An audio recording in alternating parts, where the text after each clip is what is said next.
सो हे learners, welcome back. पिछले कुछ दिनों से मैं थोड़ा बिजी था, इसलिए मैं वीडियो अपलोड नहीं कर रहा था। मैं आप लोगों के लिए एक छोटे से प्रोजेक्ट पर काम कर रहा था। नाउ आज का हमारा टॉपिक है रियलिटी ऑफ टेक्निकल एनालिसिस। हम जब ट्रेडिंग के बारे में सीखना शुरू करते हैं तो हम बहुत सी चीज़ों के बारे में सीखते हैं।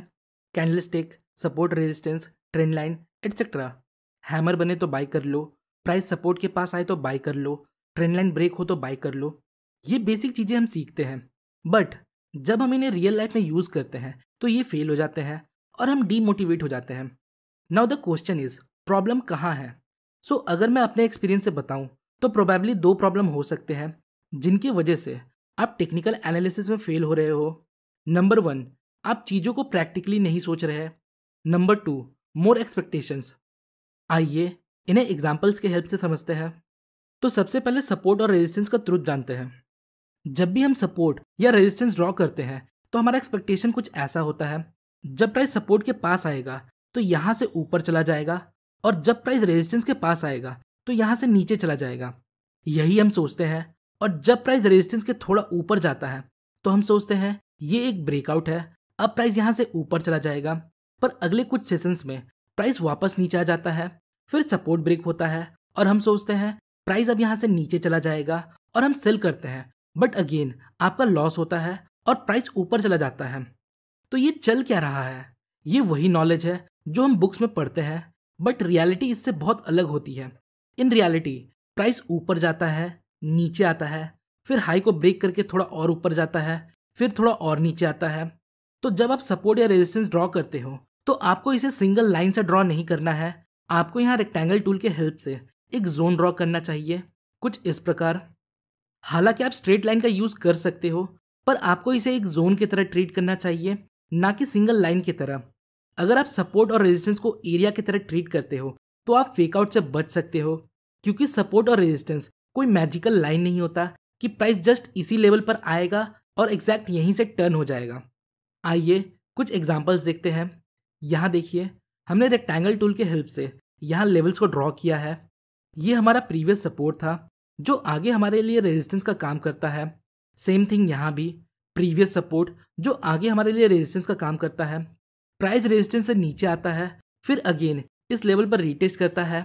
यहाँ देखिए, ये रीटेस्ट प्रीवियस हाई जितना नहीं था, पर ये जोन तक रीटेस्ट करता है और फिर नीचे जाता है।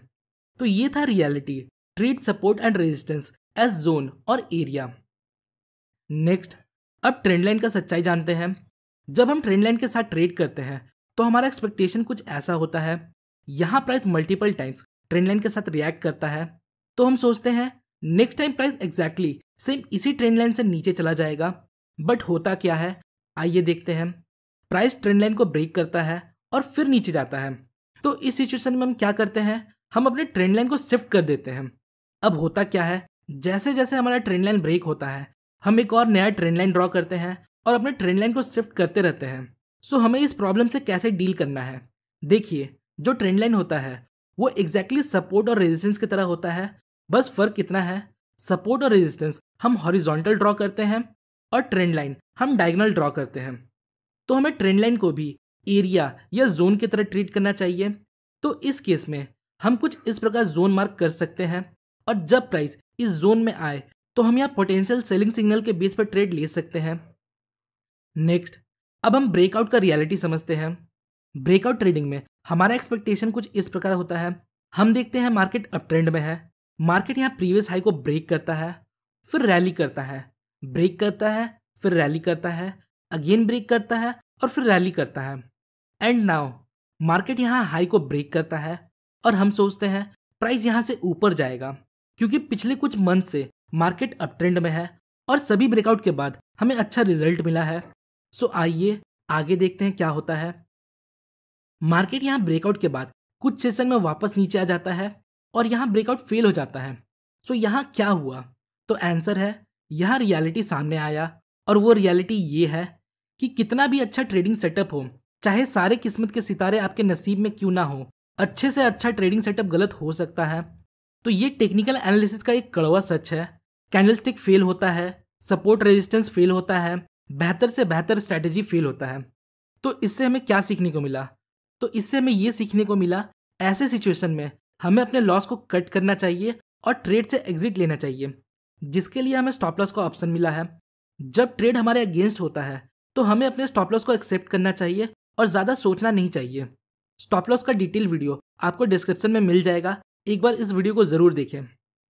नेक्स्ट है कैंडलस्टिक।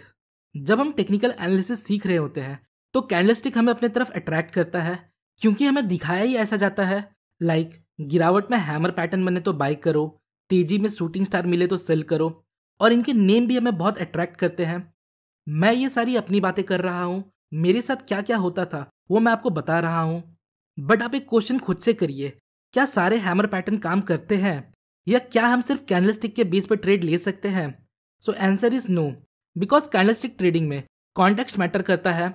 हमें ट्रेंड को आइडेंटिफाई करना होता है, then area of value like support resistance, demand supply, moving averages etcetera.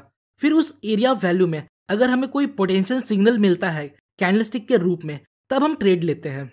But शुरुआत में हम सिर्फ कैंडलस्टिक के बेस पर ट्रेड लेते हैं बिना अदर फैक्टर्स को कंसिडर किए, और हमें लॉस होता है।